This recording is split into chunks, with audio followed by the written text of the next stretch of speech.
A noite de março surpreendera com um calor incomum para a estação. Os últimos raios do sol, já inclinados no horizonte, banhavam as janelas dos prédios com um dourado suave, como se quisessem anunciar antecipadamente a chegada da primavera. Junto à vidraça, Valentina Nikiforovna observava o pátio que conhecia desde a infância. As álamos plantadas décadas atrás, quando o edifício ainda era novo, agora se erguiam quase à altura de seu quarto andar. Ela se lembrava delas como frágeis galhos balançando ao vento. Hoje, seus troncos robustos e escurecidos pelo tempo estendiam-se firmes em direção ao céu. Assim como nós outrora, refletiu, enquanto ajustava distraidamente uma mecha de cabelos brancos. Da cozinha, vinha o aroma reconfortante dos tradicionais pastéis de repolho, cuja receita herdara da avó. Quantas gerações de mulheres de sua família haviam amassado aquela mesma massa, murmurando palavras de bênção para que ficasse fofa. Valentina já os preparava de memória, com mãos que pareciam agir por instinto, moldando cada dobra da massa sem precisar pensar. O toque da campainha a trouxe de volta ao presente. Na porta, o filho e a nora a aguardavam. Mãezinha, seu cheiro de assado já toma conta do prédio todo, brincou Artem, um homem de porte avantajado e barriga incipiente, abraçando-a com força quase a levantá-la do chão. O corredor inteiro está perfumado com seus pastéis. Uma delícia, complementou Oxana, exibindo uma caixa com um bolo comprado. Nada se compara aos seus, Valentina Nikiforovna acrescentou, enquanto entrava. Oxana dirigiu-se direto à cozinha e Artem, depois de pendurar a jaqueta, começou a tirar garrafas de vinho da bolsa.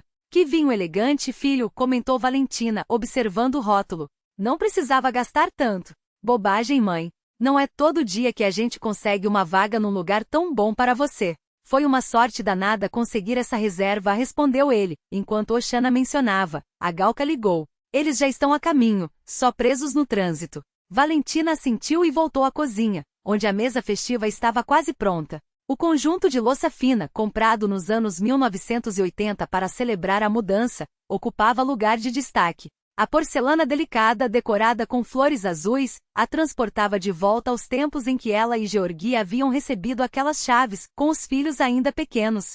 Quando a campainha soou novamente, os pastéis já estavam dourados. Valentina retirou a assadeira do forno, colocou-a sobre uma tábua de madeira e apressou-se para atender. Mamãe, exclamou Galina, uma mulher elegante de cabelos impecavelmente arrumados, abraçando-a com afeto. Você está radiante, simplesmente irradia felicidade. Atrás dela, Igor, baixo e com um sorriso tímido, como se pedisse desculpas por estar ali, estendeu-lhe um buquê de cravos. Para a senhora Valentina Nikiforovna disse. Obrigada, Igorzinho, respondeu ela, aceitando as flores. E a Aneca? Já vem.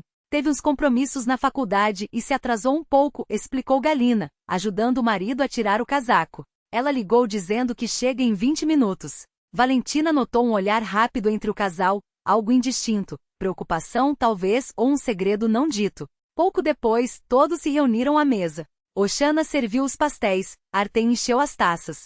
Só a cadeirinha no canto permanecia vazia, a Neca ainda não havia chegado. Bom, mamãe levantou o copo. Artem, a sua saúde e a um descanso maravilhoso. Esse sanatório é o melhor da Crimeia. A Galka e eu verificamos tudo, os tratamentos são ótimos, a comida é balanceada e o ar do mar, uma maravilha. Sim, endossou Galina. A equipe é excepcional. Escolhemos com todo cuidado para que fosse do mais alto nível. Valentina sorriu, mas um desconforto crescia dentro dela. As palavras soavam ensaiadas, excessivamente polidas. Obrigada, filhos. Vocês são tão atenciosos, disse. Só não gastaram demais? Eu poderia descansar aqui mesmo. Que isso, mãe?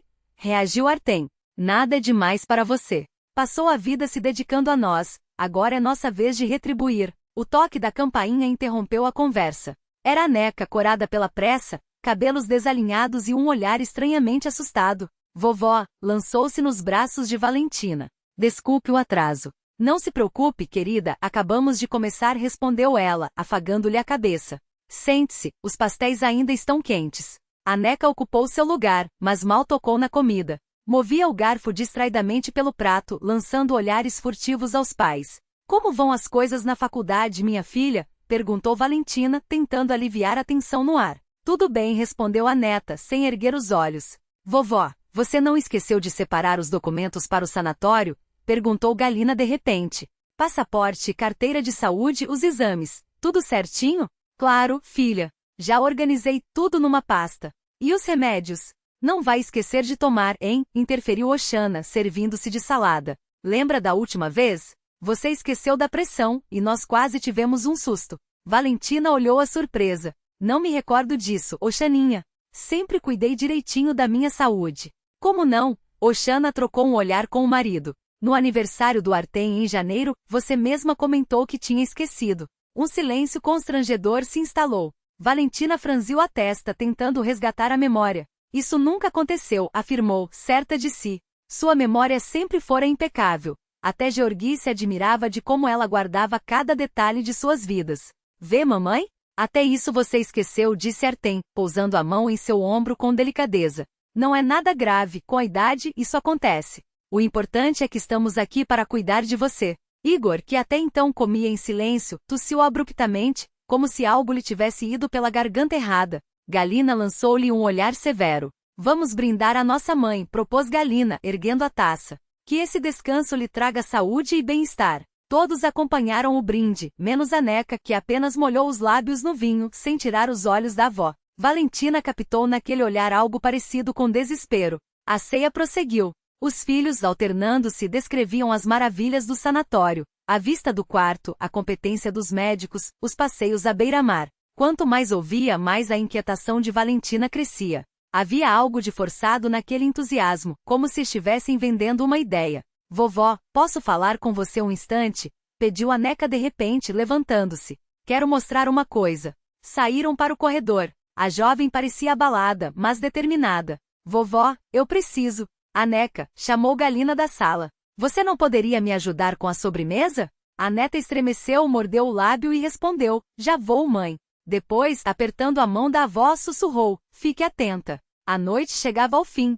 Artem e Galina ajudaram a limpar a mesa, Oxana lavou a louça. Todos agiam com solicitude, filhos dedicados demonstrando amor pela mãe. Mas Valentina não conseguia afastar a sensação de que, por trás daquela harmonia, algo sinistro se escondia. Ao se despedirem, Galina lembrou, mãe, deixei na cômoda uma lista das coisas que você precisa levar. Vou colocar minha bolsa ali. Depois que todos se foram, Valentina percorreu a casa vazia. O silêncio que se seguiu pareceu-lhe quase palpável. Dirigiu-se à cômoda, onde a bolsa de Galina havia sido deixada. A bolsa não estava lá, mas ao lado repousava um papel. Era a lista mencionada, e sob ela espreitava a ponta de um documento. Valentina, com cuidado, puxou a folha. Tratava-se de um atestado médico. No canto superior, o carimbo de uma clínica particular. Abaixo, seu nome impresso em letras oficiais, seguido de um diagnóstico que a gelou até os ossos. Demência em estágio inicial. O papel tremia em suas mãos. Ela afundou na cadeira mais próxima, incapaz de desviar os olhos daquelas palavras cruéis.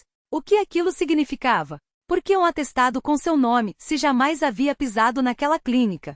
De repente lembrou-se do olhar preocupado de Aneca durante o jantar, do constrangimento de Igor ao servir o chá, da solicitude exagerada dos filhos. Tudo fez sentido. Aquele documento não fora esquecido por acaso, fora deixado para que ela o encontrasse. Mas com que propósito? Lá fora a noite já se fechará por completo. Os velhos álamos balançavam os galhos, projetando sombras distorcidas na parede. Valentina permaneceu imóvel, apertando o papel entre os dedos, enquanto uma única certeza se cristalizava em sua mente. Aquelas poucas linhas haviam destruído, em segundos, toda a confiança que nutria pelos filhos. O sábado amanheceu nublado. Um manto cinzento cobria o céu, e na sala de Valentina Nikiforovna reinava uma penumbra pesada. Ela não dormira. O atestado médico com seu diagnóstico implacável jazia sobre a mesa da cozinha como uma afronta silenciosa. Mecanicamente colocou a chaleira no fogo e sentou-se defronte ao documento maldito. Pela primeira vez em décadas, não preparou o café da manhã, não abriu os potes de geleia caseira, não fatiou o pão em pedaços precisos. Os rituais que teciam sua vida, herdados dos anos ao lado de Georgi e depois perpetuados nas visitas dos filhos e da neta, agora lhe pareciam vazios, desprovidos de sentido. Clínica Medicus. Ela relia o cabeçalho uma e outra vez. Uma instituição privada no outro lado da cidade, onde jamais estivera.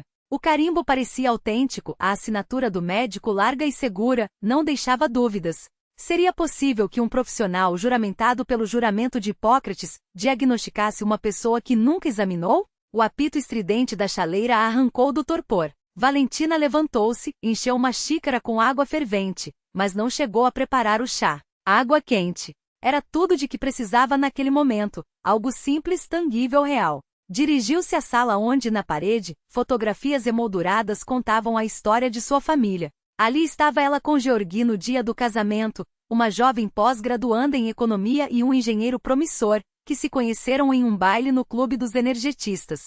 Ele me convidou para um valsa, recordava, e desde então dançamos juntos esta vida toda. Você poderia ter sido professora, Valia, ele lhe dizia. E era verdade.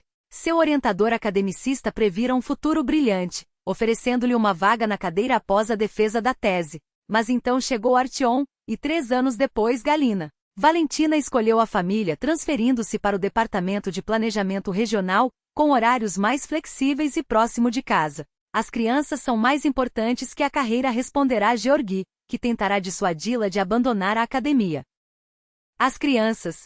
Seu olhar deteve-se na foto de Artyom aos 10 anos, orgulhoso ao lado da bicicleta que lhe deram de aniversário, presente pelo qual ela e Georgi economizaram por meses, privando-se de pequenos luxos.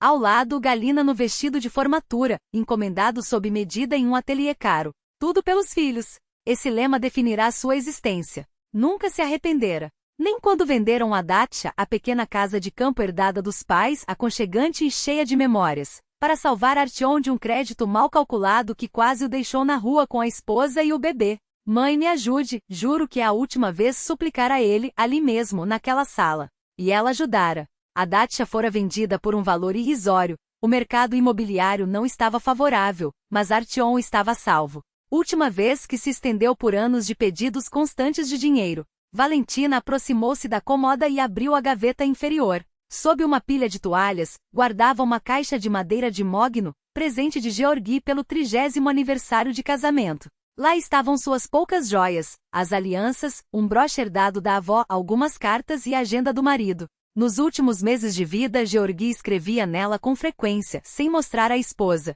Você lerá quando eu não estiver mais aqui, dissera certa vez.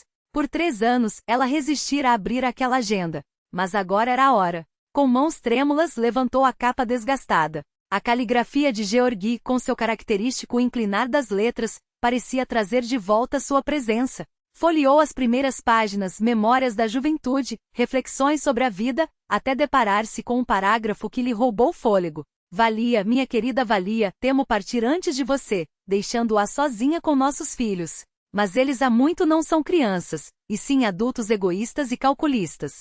Dói-me escrevê-lo, mas dói mais ver como se aproveitam de sua bondade. Você sempre esteve disposta a dar-lhes tudo, tempo, forças, dinheiro, economias. Não enxerga que não valorizam isso, que tratam seu cuidado como um direito. Artyom e suas dívidas eternas, Galina e sua frieza pragmática. Eu os amo. São nosso sangue, mas receio por você quando eu me for. Não os deixe usar você. Merece respeito e paz em seus anos finais. As palavras dançavam diante de seus olhos. Georgi vira o que ela se recusará a enxergar por décadas. Tentará alertá-la, protegê-la até além da morte. O toque do telefone interrompeu seus pensamentos amargos. Valentina estremeceu, enxugou às pressas as lágrimas que escorriam e atendeu. Mamãe, sou eu. A voz de Galina soava incomumente preocupada. Estou me preparando, filha. Devagar. Ótimo. O ônibus só sai amanhã. Olha, eu e Artyom passamos lá à noite para ajudar com os últimos preparativos. Claro, estarei esperando. Desligou e suspirou fundo. Nenhum sanatório. Nenhum Crimeia. Apenas um cálculo frio e a traição daqueles que mais amara. O celular, presente dos filhos em seu último aniversário, começou a vibrar. Para você sempre estar conectada, dissera Galina na ocasião. Agora, aquelas palavras ganhavam um tom sinistro. Valentina olhou para a tela. Galina provavelmente esquecera de algo. Esteve a ponto de atender, mas mudou de ideia. Que ligasse para o fixo se fosse importante. Por enquanto poderia ouvir o que a filha diria, acreditando que a mãe não escutava. O telefone parou de tocar. Após alguns segundos, a caixa postal foi ativada, e a voz de Galina ecoou. Artyom, por que não atende? Eu liguei para a mãe, mas prefiro avisar você. Está tudo conforme o plano. Amanhã a levamos para aquele asilo, e daqui a uma semana já podemos resolver a questão do apartamento. Falei com o advogado, se a pessoa for declarada incapaz, os parentes mais próximos podem administrar seus bens. Então, Valentina pressionou o botão, cortando a mensagem. Seus dedos tremiam, não de medo, mas de fúria. Tudo ficará claro. Não havia sanatório na Crimeia. Planejava-se enviá-la a um asilo qualquer, talvez um lar para idosos, com um diagnóstico falso, para se apossarem de seu apartamento. Caminhou até o quarto onde Galina dormia nas visitas familiares, e ali, entre as sombras da tarde, começou a traçar um plano. Ao revirar a gaveta da mesa de cabeceira sob uma pilha de revistas amarelecidas, Valentina encontrou um caderno de capa dura. Ao abri-lo, reconheceu imediatamente a letra da filha. Colunas de números meticulosos, cálculos frios e precisos. Apartamento 60 metros quadrados, 3,3 milhões de rublos. Economias da mãe, 650 mil rublos. Menos documentação, 120 mil rublos. Menos primeiro ano no asilo, 480 mil rublos. Saldo, 3.350.000 rublos. Para Artem, 1.675.000 rublos. Para mim, 1.675.000 rublos. Valentina deixou-se cair lentamente na beira da cama, como se o peso daqueles números a esmagasse. Ali estava, traçada a tinta, o valor exato de sua vida, 3.350.000 rublos. Nem sequer tinham se esquecido de deduzir as despesas do asilo antes de dividir o lucro. O vazio no peito deu lugar a uma raiva gelada, cortante como lâminas. Era como se algo adormecido dentro dela, aquele núcleo de aço que décadas atrás havia impulsionado uma garota do interior a conquistar uma vaga na universidade, defender uma tese e construir uma carreira, acordasse de repente, sacudindo as teias de anos de conformismo. Com mãos que já não tremiam, pegou o telefone e discou um número que não tocava havia anos. Alô? Uma voz rouca e surpresa respondeu do outro lado. Semyon Tikhonovich, é Valentina Berezina, a esposa de Georgi. Valiusha. O silêncio que se seguiu foi carregado. Depois, uma emoção contida. Valiusha. O que aconteceu? Preciso da sua ajuda. Urgentemente. Ela apertou o aparelho com mais força, como se pudesse extrair dele a força que lhe faltava. É sobre meus filhos. E sobre uma herança. Estou ouvindo. A voz do velho amigo de seu marido ganhou um tom sóbrio, profissional. O que quer que tenha acontecido, eu ajudo. Valentina fechou os olhos por um instante. Pela primeira vez em muito tempo, não se sentia uma vítima desamparada. Hora de dar aos filhos uma lição que jamais esqueceriam. A casa de 2 andares nos arredores da cidade parecia ter parado no tempo. Os lambrequins entalhados, pintados de um azul celeste desbotado, a cerca viva de lilazes, o banco de madeira junto ao portão, tudo respirava uma era que se esvaía. Valentina subiu os degraus do alpendre e pressionou a campainha. Do outro lado, ouviram-se passos arrastados. Valiusha entre. Semyon Tikhonovich, alto e ereto apesar dos anos, abriu a porta com um sorriso que iluminou seu rosto marcado por rugas profundas. A postura militar, os cabelos brancos penteados para trás, ele era a própria imagem da solidez que Valentina precisava naquele momento. Quantos invernos, quantas primaveras, murmurou ele, afastando-se para deixá-la passar. Entre. O chá de rosa mosqueta já está pronto, como você gosta. O cheiro da cozinha a envolveu. Ervas secas, livros antigos, um leve traço de cera de mobília. Era um espaço pequeno, mas impecável, com girassóis no parapeito da janela e um calendário de parede desatualizado. Na geladeira, uma foto em preto e branco. Semyon e Georgi jovens, abraçados diante do portão da fábrica, sorridentes e cheios de planos. Como a vida é irônica, comentou Semyon, servindo o chá em xícaras de porcelana com filetes dourados. Criamos eles com nossas próprias mãos, alimentamos, colocamos de pé. E veja só no que dá. Valentina tirou da bolsa a declaração médica falsa e o caderno com os cálculos. Por um instante, hesitou, como se expondo aquelas provas tornasse tudo ainda mais real. Até o último momento eu não queria acreditar, disse baixinho. Achava que era um mal-entendido, que eu havia entendido errado. Semyon colocou os óculos e examinou os documentos com atenção. Suas mãos, salpicadas de manchas da idade, tremiam levemente, mas os olhos brilhavam com uma determinação que o tempo não havia apagado. Canalhas, resmungou ao terminar a leitura. A própria mãe. Filhos de Goka, pequeno demônio, em tom de desprezo? Nunca imaginei que chegariam a tanto. O que eu faço, Semyon Tikhonovich? Valentina sentiu a garganta apertar. Amanhã eles me levam para esse asilo. Se eu recusar, podem usar a força. Tem essa declaração. Não vão levar você a lugar nenhum. A voz dele era firme, cortando o ar como uma lâmina. Depois do seu telefonema, já conversei com algumas pessoas. Ainda tenho minhas conexões. Lembra do Vitia Kornel? Agora ele é notário. E a Elida Sokolova trabalha nos órgãos de tutela. Nós os ajudamos com moradia quando houve as demissões na fábrica. Ele puxou uma folha de papel em branco e começou a rabiscar um plano com traços rápidos e decisivos. Vamos agir rápido. Primeiro, o apartamento. Você pode fazer uma doação para qualquer pessoa de confiança. É mais simples e rápido que um testamento, e mais difícil de contestar. Para Anieka, respondeu Valentina sem hesitar. Só nela confio agora. Certo. Semyon aprovou com um aceno. Ela é maior de idade, não haverá problemas. Segundo, suas economias. Quanto tem nas contas? Cerca de 650 mil.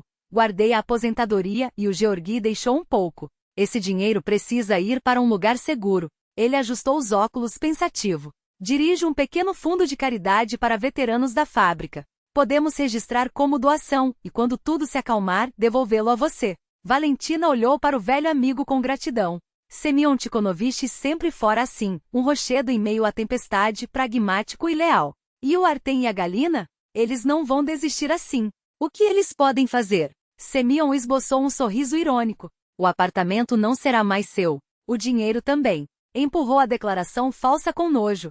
Isso aqui não vale o papel em que foi escrito. Qualquer médico do sistema público pode desmenti-lo em 10 minutos. Mas como explico minha recusa em ir para o sanatório? Você não vai recusar. Os olhos dele brilharam com malícia. Vai ir. Só não para onde eles planejam. Fique algumas semanas na minha dacha. Eles vão achar que você está no asilo, e enquanto isso nós resolvemos tudo e preparamos seu retorno. O plano era simples, quase elegante. Valentina sentiu algo se rearranjar dentro dela, como ossos se encaixando depois de uma queda. Uma vida inteira dedicada a cuidar dos outros, sempre colocando suas necessidades acima das suas. Talvez fosse hora de pensar em si mesma. Preciso falar com Sanieka, disse, decidida. Mas sem que a Galina saiba. Ligue para ela, peça que venha aqui. Diga que quero fazer um presente antes de viajar. Valentina descou o número da neta. Após alguns toques, ouviu a voz aflita de Anieka. Babushka, como você está? Estou tão preocupada. Minha querida, preciso ver você. Sozinha, sem seus pais. É muito importante. Claro, Babushka. Posso ir agora mesmo. Onde você está? Valentina explicou o caminho até a casa de Semyon. Anieka prometeu chegar em 1 hora. A espera parecia eterna. Semyon ligou para o notário, combinando a documentação com urgência. Depois contou ao fundo de caridade sobre a doação, preparando o terreno para a transferência. Quando a campainha soou pontualmente 1 hora depois, Anieka estava à porta, corada pela pressa, os olhos arregalados de preocupação. Babushka. Correu para abraçá-la. O que aconteceu? Por que você está aqui? Sente-se, minha menina. Valentina guiou a neta até a mesa da cozinha com gentileza. Precisamos conversar sérias. Semyon discretamente se retirou para outro cômodo, deixando-as a sós. Valentina colocou diante de Anieka a declaração falsa e o caderno de cálculos. O que é isso? A neta franziu a testa confusa. Leia, pediu Valentina baixinho. À medida que os olhos de Anieka percorriam as páginas, seu rosto se transformava. Primeiro incredulidade, depois choque, então uma fúria surda, até que as lágrimas começaram a escorrer. Não pode ser, sussurrou, folheando as páginas com mãos trêmulas. Mamãe e tio Artem, eles não fariam isso. Fizeram, Deca, filhinha. Valentina segurou as mãos da neta. Agora você entende por que eles estavam tão estranhos ultimamente? Porque ontem, no jantar, Anieka soluçou, cobrindo o rosto. Meu Deus, que vergonha, que vergonha. Valentina a abraçou, acariciando seus ombros sacudidos pelo choro. Durante anos, ela evitara confrontos, poupando os sentimentos dos filhos e netos. Mas talvez fosse justamente esse medo da verdade que os havia tornado assim. Anieka, escute. Segurou o rosto da neta entre as mãos, olhando fundo em seus olhos úmidos. Não estou culpando você. Não tem culpa nenhuma nisso. Mas preciso da sua ajuda. O que quer que eu faça, Babushka? Só me diga. Valentina então expôs o plano palavra por palavra. E enquanto falava, via no olhar de Anieka não apenas dor, mas algo novo. Uma determinação que, quem sabe, pudesse redimi-los todos. À medida que Valentina explicava o plano elaborado com Semyon, o rosto de Anieka se iluminava. O medo dava lugar a uma determinação firme. Quando a avó terminou, a neta respondeu com voz segura. Eu aceito. Transfira a escritura do apartamento para o meu nome. Vou guardá-lo para você. E não direi a ninguém onde você estará de verdade. Não será fácil, advertiu Valentina. Seus pais vão pressionar, exigir, ameaçar. Anieka enxugou as lágrimas. Vou aguentar. Depois do que eles fizeram, não consigo mais olhar nos olhos deles. Semyon Tikhonovich voltou à sala e explicou à jovem os detalhes jurídicos de forma objetiva. Amanhã, às 10 horas, nos encontramos no cartório. Sua avó fará a doação. Levará cerca de 1 hora. Depois, vamos ao banco transferir o dinheiro para o fundo. Às 15 horas, tudo estará resolvido. Às 17 horas, seus pais virão buscá-la para levá-la ao sanatório. Ela irá com eles, mas só até a rodoviária. Lá, eu a esperarei e a levarei para a casa de campo. E o que eu digo aos meus pais? Perguntou Anieka. Nada, respondeu Semyon. Você simplesmente não sabe onde sua avó está. Ela foi para um sanatório, cujo endereço você desconhece. Pronto. À noite, Valentina voltou para casa e arrumou suas coisas em uma pequena mala, apenas o necessário para 2 semanas. Guardou a louça nos armários, regou as plantas, fechou as janelas. Pela primeira vez em anos, sentiu uma calma inesperada. Não era mais uma vítima das circunstâncias, mas dona do próprio destino. O medo e a mágoa deram lugar a uma resolução serena. Na manhã seguinte, tudo correu conforme o planejado. O notário, um homem idoso de olhos cansados, processou os documentos com rapidez e sem perguntas desnecessárias. A transferência bancária levou um pouco mais de tempo, mas às 15 horas, todas as formalidades estavam concluídas. O apartamento agora pertencia oficialmente a Anieka, e as economias de Valentina estavam depositadas na conta do fundo de veteranos. Pronto, disse Semyon quando voltaram para sua casa. Agora falta apenas o último ato da nossa peça. Às 17 horas, o carro de Artyom parou em frente ao prédio de Valentina. Ela observou pela janela enquanto filho e filha conversavam animadamente dentro do veículo. Artyom pegou o telefone, provavelmente tentando ligar para ela. Valentina não atendeu.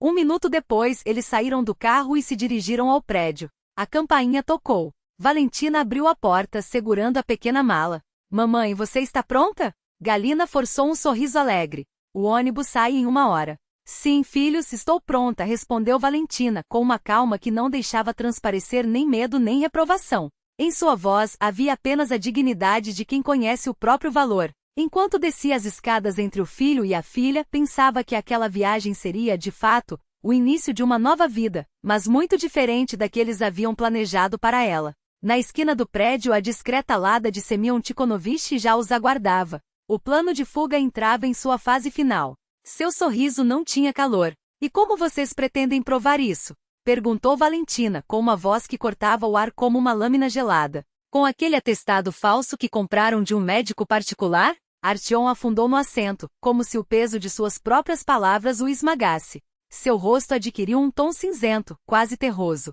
Você não entende, começou ele com uma voz rouca quase inaudível. Tenho dívidas e empréstimos, e a vovó tem um apartamento que seria tão fácil vender. Anieka completou por ele sem hesitar. Sim, tio Artyom, eu entendo tudo. Vocês e a mamãe decidiram se livrar da vovó, trancafiá-la em algum asilo disfarçado de clínica de repouso e ficar com seus bens. Até fizeram cálculos de como dividiriam o dinheiro. Galina agarrou-se ao encosto da cadeira, como se o chão tivesse se aberto sob seus pés. Seu rosto contorceu-se em uma máscara de horror. Como você sabe dos cálculos? A vovó encontrou seu caderno, respondeu Anieka com uma calma que contrastava com o desespero dos outros. E a falsa documentação. Também ouviu a conversa que você teve com o tio Artyom pelo telefone. Ela sabe de tudo. Meu Deus, sussurrou Galina, as mãos trêmulas pressionando as têmporas. O que nós fizemos? Nesse momento o telefone de Artyom vibrou. Ele o retirou do bolso por reflexo e congelou ao ver o nome na tela. É a mamãe, murmurou, antes de levar o aparelho ao ouvido com hesitação. Alô? Anieka e Galina observavam imóveis, enquanto a expressão deles se transformava a cada palavra ouvida. Sim, mamãe. Sim, estamos na casa da Anieka. Está bem. Suas respostas eram curtas, monossilábicas, como as de um aluno flagrado em falta. Quando desligou, virou-se para a irmã e a sobrinha com um olhar vazio. A mamãe quer nos ver. Ela está na dacha do Semyon Tikhonovich. De quem? Galina franziu a testa confusa. Semyon Tikhonovich Gradov, um antigo colega do papai. Anieka olhou para o relógio. Se saírem agora, chegarão lá antes do anoitecer. Eu não vou. Sua voz era firme, sem espaço para discussão. Não tenho interesse em assistir ao esclarecimento de vocês. Saíram do apartamento em silêncio. Na escadaria, Galina segurou o braço do irmão com força. E agora? O que fazemos? Pela primeira vez em anos, Artyom não tinha uma resposta pronta. Seus olhos, antes cheios de autoconfiança, agora refletiam apenas medo e vergonha. Ir pedir perdão. Sua voz mal se ouviu. O que mais nos resta? O trajeto até o carro foi mudo, cada um mergulhado em seus próprios pensamentos, mas as ideias que os atormentavam eram iguais. O plano, que parecia perfeito, desmoronara como um castelo de cartas. O dinheiro gasto com subornos, ao médico, ao advogado, aos contatos no asilo, tudo jogado fora. Porém, o pior não era a perda financeira, nem mesmo a casa que escapara de suas mãos. Era a certeza de que haviam perdido algo muito mais valioso, a confiança e o respeito da pessoa que mais os amara. Dentro do carro, o telefone de Galina tocou. O nome do marido piscou na tela. Sim, Igor, respondeu ela exausta. Galia, eu sei de tudo. A voz dele soava diferente, dura, intransigente. A Anieka me contou. Igor, escute. Não, você que escute. Sua voz cortou o ar como uma lâmina. Fechei os olhos para muita coisa, sua ganância, seu egoísmo. Mas o que você fez com Valentina Nikiforovna? Isso ultrapassou todos os limites. Tenho vergonha de ter sido cúmplice, mesmo que passivamente. Ele desligou. Galina recostou-se no banco, esgotada. 1 minuto depois, o telefone de Artyom também vibrou. Pelo modo como seu rosto se contorceu, a conversa com o Kizana não fora menos devastadora. Ela está levando Dima. Vai morar com a irmã. Sua voz era um murmúrio oco. Diz que não consegue viver com alguém capaz de uma baixeza dessas. Pela janela, a paisagem primaveril desfilava. Bétulas com folhas tenras e brilhantes, campos onde a primeira grama verde rompia a terra, casinhas de verão arrumadas. O mundo seguia lindo e cheio de vida, mas para Artyom e Galina, as cores pareciam ter se apagado. A Dacha de Semyon Tikhonovich ficava em uma antiga associação de jardins, a 50 quilômetros da cidade. Quando chegaram, o crepúsculo já começava a cair. A casa de madeira com suas molduras esculpidas, erguia-se no fundo do terreno, rodeada por macieiras jovens e arbustos de groselha. Na varanda, iluminada pela luz amarela que vinha das janelas, Valentina Nikiforovna esperava, ereta e serena. Seus cabelos, levemente mais grisalhos depois daquelas semanas, não tiraram um fio de sua dignidade. Boa noite, filhos, disse ela, e em sua voz não havia amargura nem reprovação. Apenas a compostura de quem atravessara a traição e saíra dela não como vítima, mas como alguém que havia reconquistado a si mesma. Entrem. Precisamos conversar. Dentro da sala, o cheiro de chá recém-feito e de pãezinhos doces se misturava ao aroma da madeira antiga. Semyon Tikhonovich, com um gesto discreto, retirou-se para a varanda, deixando Valentina a sós com os filhos. A lenha estalava na pequena lareira, do lado de fora, as folhas das bétulas farfalhavam ao vento. Algures, um cão latia. Sons comuns de uma noite de primavera, tranquilos e reconfortantes. Mas o ar na sala era denso, carregado de tudo que não fora dito. Artyom e Galina sentaram-se no sofá desgastado de veludo desbotado. Não ousavam levantar os olhos para a mãe, que se acomodara à frente em uma cadeira de balanço. Valentina os observava sem raiva, apenas com uma tristeza profunda e uma calma que parecia nascer de uma compreensão dolorosa. O chá vai esquentar, disse ela por fim, apontando para as xícaras diante deles. Galina foi a primeira a quebrar o silêncio. Mamãe, sua voz falhou. Engoliu em seco, buscando as palavras. Viemos pedir desculpas. Por que exatamente, Galia? Valentina perguntou, suave. Por tentarmos mandá-la para um asilo sob pretexto de tratamento, pelo diagnóstico falso de demência, por planejarmos dividir seu apartamento e suas economias ainda em vida. As palavras, ditas com tanta naturalidade, atingiram Artyom como um soco. Galina cobriu o rosto com as mãos. Por tudo, murmurou ele, a voz quebrada. Não tenho desculpa. Valentina assentiu lentamente. Sabem, começou, olhando para um ponto além deles. Quando encontrei aquele atestado e o caderno com os cálculos, meu primeiro sentimento foi choque. Não conseguia acreditar que meus próprios filhos fossem capazes disso. Depois veio a dor, tão aguda que pensei que meu coração pararia.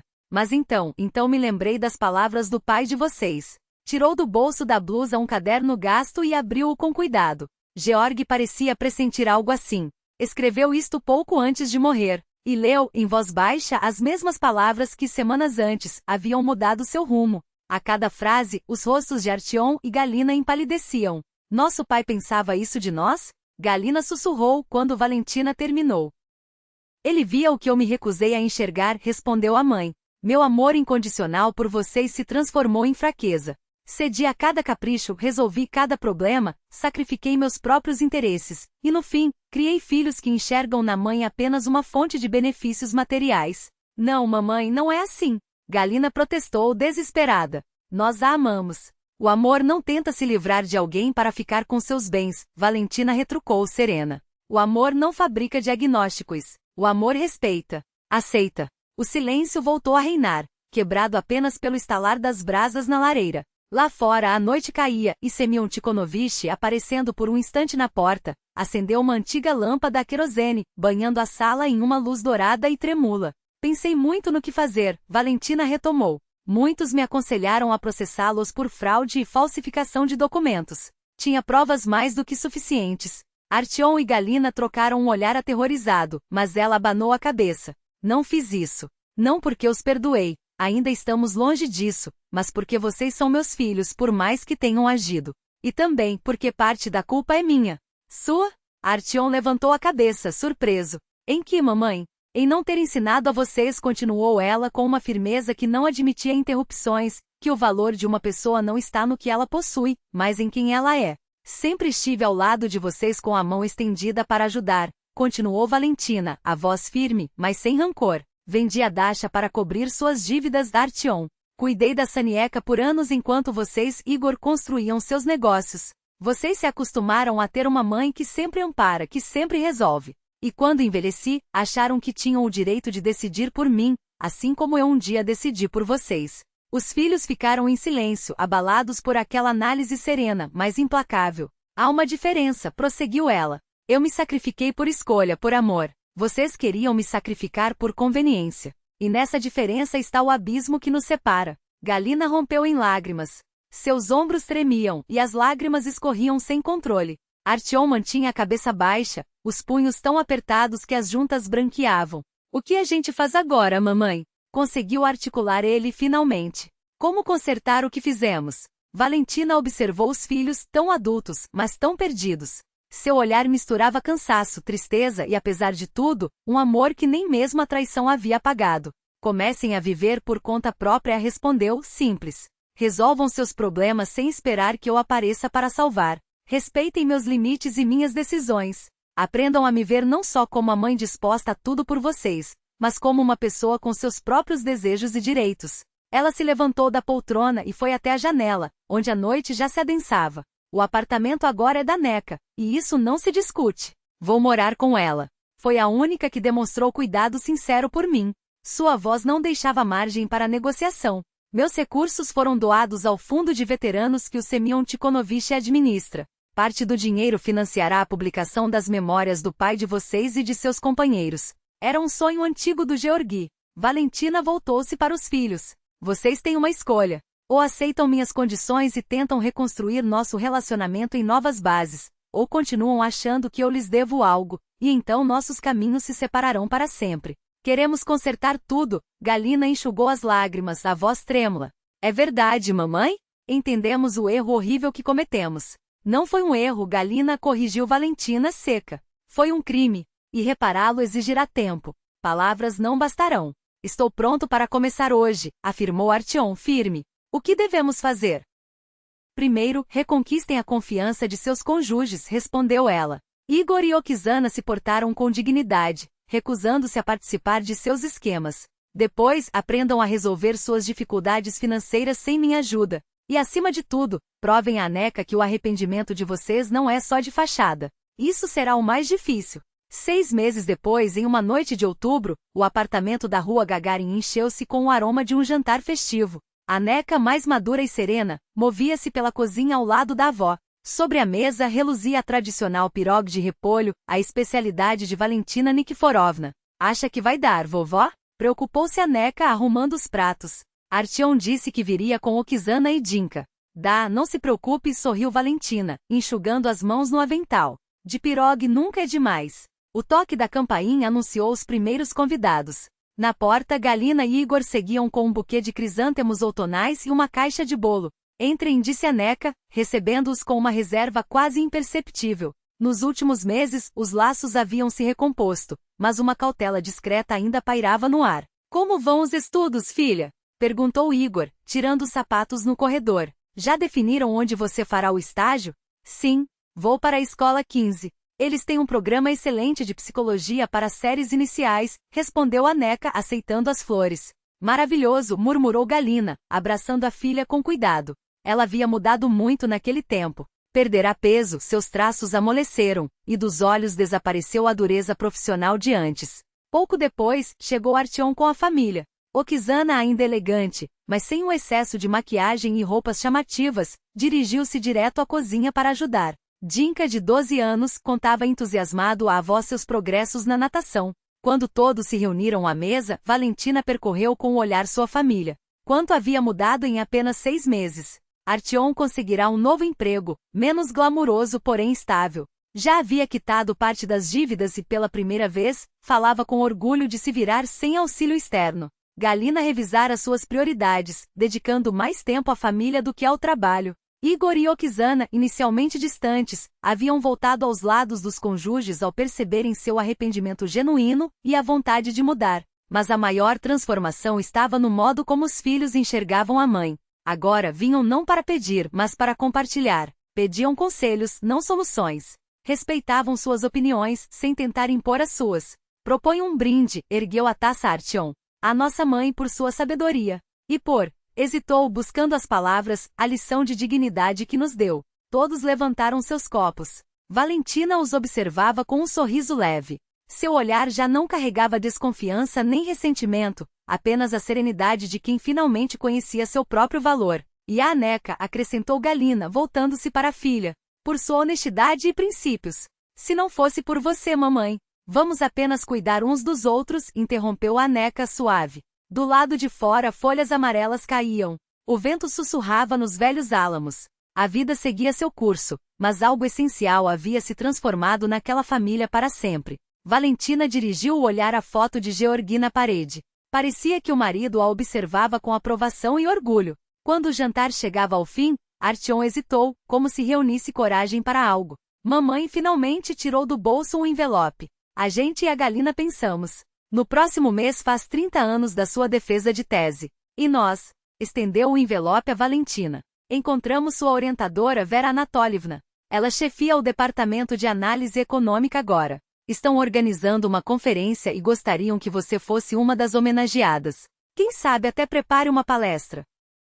Valentina ficou imóvel, segurando o envelope. A economia sempre fora sua paixão secreta, abandonada em nome da família. E agora os filhos lhe devolviam essa chance. Tem mais uma coisa, acrescentou Galina, baixinho. Artyom e eu entramos em contato com uma editora. Se você quiser, eles estão dispostos a avaliar sua monografia sobre economia regional. Aquela que você escreveu ao longo dos anos e guardou na gaveta. Valentina fitou os filhos, atônita. Eles sabiam daquela manuscrito, das noites em que ela escrevia enquanto todos dormiam, daquele sonho que enterrara tão fundo que nem a si mesma o confessava. Você sempre viveu por nós, mamãe, disse Artyom. Agora é a hora de viver por você. E nós estaremos ao seu lado. Os olhos de Valentina brilharam as primeiras lágrimas em meses. Mas não eram de amargura e sim de esperança. Esperança de que, mesmo em sua idade, era possível começar um novo capítulo, e de que seus filhos finalmente haviam crescido de verdade. Obrigada, disse ela, simplesmente. Vou pensar no convite. A noite prosseguiu. A família permanecia à mesa conversando sem pressa, não mais como pessoas unidas apenas por laços de sangue ou obrigações mútuas, mas como pessoas próximas que aprenderam a respeitar os limites e a dignidade umas das outras. A lição amarga que todos tiveram de enfrentar não passou em vão. Como costumava dizer Georgi, citando seu querido Hemingway, o mundo quebra todo mundo, mas muitos se tornam mais fortes justamente nas fraturas. E essa família se tornou mais forte. Cada um à sua maneira, e todos juntos. O café esquentava as xícaras enquanto as horas passavam, e o riso de Lisa, agora mais solto, sem o peso da culpa, se misturava ao tom sério de Alexei, que, pela primeira vez em anos, falava de seus planos sem medo de ser julgado. Até Georgi, sempre o mais reservado, permitiu-se contar uma história antiga da infância, daquelas que só vêm à tona quando as paredes entre as pessoas caem. Valentina observava tudo em silêncio, os dedos brincando com a colher. Não havia pressa. Não havia mais a necessidade de preencher os vazios com palavras ou gestos forçados. Bastava estar. E pela primeira vez em muito tempo, isso era suficiente. A noite se estendeu, suave como o final de um inverno que finalmente cede lugar à primavera. Não houve desfechos grandiosos, nem promessas solenes. Apenas a quieta certeza de que dali em diante as coisas seriam diferentes, não porque o passado tinha sido apagado, mas porque, finalmente, eles haviam aprendido a carregá-lo sem que ele os definisse.